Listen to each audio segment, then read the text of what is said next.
자, 다음으로 두 번째 헤드라인 함께 살펴보도록 하겠습니다. 로이터 통신의 보도인데요. 엔비디아 H200 칩, 중국 수출 재개 수순이다라는 얘기인데요.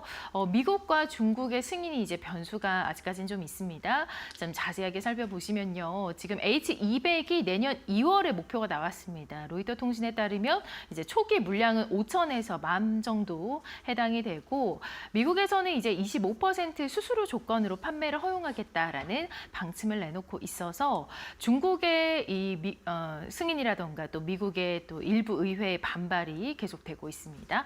자, 이런 가운데 그에 앞서서 지금 이 시총 1, 2위 기업들 모두 상승을 했는데 코스피 지금 4,100선을 다시 돌파를 했습니다. 예. 그 어제 이제 그 종목에 대한 점검을 잠깐 해드리면은 네. 그 SK하이닉스가 시총 2위 기업이고 전체 시총이 400조가 넘습니다. 그래서 어저께 이제 거의 6% 가까이 성장을 했기 때문에 상승했기 때문에 시총이 또 한 번 커졌습니다. 400조 훨씬 넘어죠. 420조쯤 되고요. 삼성전자는 알다시피 600조가 넘는 큰 기업입니다. 그래서 국내 시총 1, 2위 기업이 어저께 모두 이제 6%, 4% 가까이 육박을 했기 때문에 전체 코스피의 시총도 다시 4,100을 탈환했습니다. 저기서 말씀드린 이제 상승률은 모두 KRX, 한국 거래소 기준입니다. 그러니까 NXT는 제가 반영하지 않았습니다. 한국 거래소 기준으로 말씀을 드렸고 현재 코스피에서 양대 시총 1, 2기업이 차지한 비중이 30% 넘습니다. 그러니까 반도체 전체 시황에 따라서 코스피가 출렁거릴 수밖에 없다는 것이 현실이고 그리고 이제 반도체 전체가 업황이 좋기 때문에 코스피가 사실은 이제 내년에 5천원이 넘을 것은 거의 기정사실로 여겨진다라고 제가 말씀드릴 수 있겠습니다. 네. 코스피의 이 비중으로 봤을 때 1, 2위 기업 이제 삼성과 SK하이닉스가 30%가 넘게 차지하는데 이제 이 두 종목의 상승이 굉장히 중요한 상황입니다. 이 수급에 있어서도 외국인이 좀 많이 들어왔나요, 이번에? 예. 그래서 어저께 이제 그 SK하이닉스가 6% 가까이 올랐고 삼성전자도 4% 가까이 올랐는데 수급에서도 뒷받침되지 않으면 그렇게까지 상승하기 쉽지 않죠. 그래서 어제 수급을 보면은 삼성전자를 외국인이 9,200원을 매수했고 SK하이닉스는 4,000원을 매수했습니다. 그리고 기관은 삼성전자를 거의 7,000원을 매수했고 그 SK하이닉스는 5,000원을 매수했습니다. 그럼 이렇게 많이 매수했는데 누가 팔았겠죠? 누가 팔았겠습니까? 개인이 팔았죠. 이 점은 제가 거듭 말씀드리면 참 안 쉬운 대목입니다. 개인이 어저께 SK하이닉스는 이제 한 9,000원 정도 매도를 했고 삼성전자는 1조 6천억을 매도했습니다. 이러다 보니까 만약에 개인의 매도량이 좀 줄었다면 어제 그 6% 상승보다 더 올라갔을 것이다 라고 추정을 합니다. 그러니까 개인들은 뭔가가 이게 계속 조바심 내서 올라가면 바로 팔아버리는 그런 어떤 성향을 보이고 있는데 이것은 전체적인 거시적인 틀, 큰 구조 입장에서는 바람직한 투자는 아니다 이렇게 볼 수가 있겠습니다. 네, 이 상승한 배경을 좀 자세하게 살펴볼까요? 예, 어제 상승 요인은 이제 마이크론의 실적이 어닝 서프라이즈가 나와가지고 저희가 사실 예상했던 바입니다. 저희가 수시로 이제 얼마나만큼 수급이 타이트하고 심지어 범용 반도체조차도 중국 기업들이 반도체 증설도 어렵다는 것도 말씀드린 적이 있고 그러다 보니까 예견된 어떤 마이크론 호실적이 내놓으니까 월가가 거기서 안도하면서 이틀 연속 상승했습니다. 오늘도 이제 상승한 걸로 보이는데요. 그러다 보니까 우리나라 시장에도 이제 온기가 전해지면서 우리나라 시장에도 삼성전자랑 이제 하이닉스가 이제 올라갔습니다.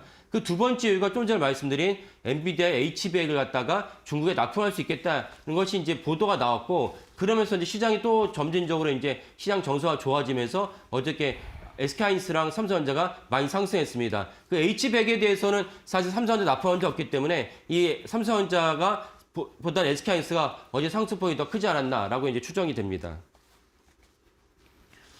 네, 지금 기사에 나온 바를 봤을 때 모듈의 어떤 수량이라던가 이런 것들은 어떻게 되나요? 예, 그 로이터 보도를 자세히 좀 말씀드린다면 2월 중순 음력 설 이전에까지 AI 칩을 갖다가 H칩을 갖다가 납품할 수 있을 것이라고 보도를 했습니다. 그래서 한 5,000개에서 10,000개 정도의 모듈을 납품할 수 있다. 그러면 5,000개에서 10,000개의 모듈이면 반드시 무엇이 있어야 되느냐? 이제는 다 아시겠죠? HBM 있어야 됩니다. HBM 있어야 되는데 HB 호퍼 시리즈에 삼성전자 납품한 적이 없습니다. 오직 SK하이닉스가 한 90% 정도, 마이크론이 10% 정도 차지했기 때문에 이 납품에 대한 수혜는 당연히 SK하이닉스가 오롯이 이제 반영되지 않을까 싶습니다.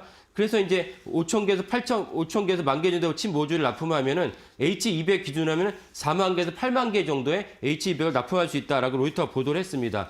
그에 따라서 엔비디아의 주가도 올라가고 SK하이닉스 주가도 같이 올라갔다 이렇게 볼 수가 있겠습니다. 네, 엔비디아 주가가 올라가면 또 우리나라 종목들도 또 영향을 받을 수 있겠습니다.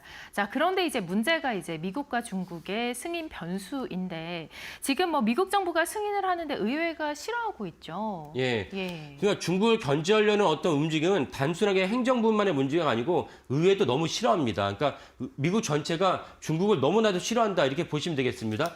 그런 와중에 왜 그 AI가 지금 세계 최첨단의 경쟁인데 왜 거기에 필수 전략 자산이 할 수 있는 어떻게 보면 핵물질보다 더 중요한 전략 자산인 H100을 갖다가 H200을 왜 중국에 납품하느냐? 그걸 갖다 중국이 이제 중국을 견제하기 위해서 미국 의회가 싫어하는데 마지막 관문이 남았다라고 볼 수가 있습니다. 거기에 대해서 이제 그 블룸버그가 중요한 보도를 어저께 했는데 1년 동안에 어떤 그 있었던 일을 결산하면서 미국 의회에 대해서 승자가 엔비디아를 꼽았습니다. 그러니까 그 젠슨 왕이 제품 개발도 잘하지만 의회를 상대로 로비도 잘한다라는 맥락입니다. 그래서 젠슨 왕이 어떤 사진을 대문짝하게 실으면서 미국 의회가 사실은 최우선 순위로 미국 기업에다 먼저 납품하는 법안을 갖다가 발의를 통과시키려고 했는데 젠슨 왕이 가서 막았다는 것입니다. 그러니까 자국의 어떤 미국 기업 말고도 다른 나라에도 납품할 수 있어요. 다른 나라는 결국은 이제 중국을 말하는 것이죠. 다른 나라에 납품할 수 있는 길이 열렸다는 관점에서 어저께 블룸버그가 보도를 했습니다. 그런 어떤 보도의 맥락을 봤을 때 젠슨 왕의 어떤 로비를 봤을 때 미국 의회도 충분히 설득할 수 있지 않을까. 중국 당국은 일단 우리 H100 와도 안 받을 거야 라고 얘기하지만 안 받을 리가 없다고 봅니다. 왜냐하면 밀수를 통해서도 엄청난 다각도를 통해서 H 시리즈를 갖다가 중국이 확보하고 혈안이 돼 있었기 때문에 주겠다는데 안 받을 리가 없겠죠. 그래서 이 점은 결국은 해결되지 않을까라고 전망을 합니다. 네, 위너스 엔비디아라고 적혀 있네요.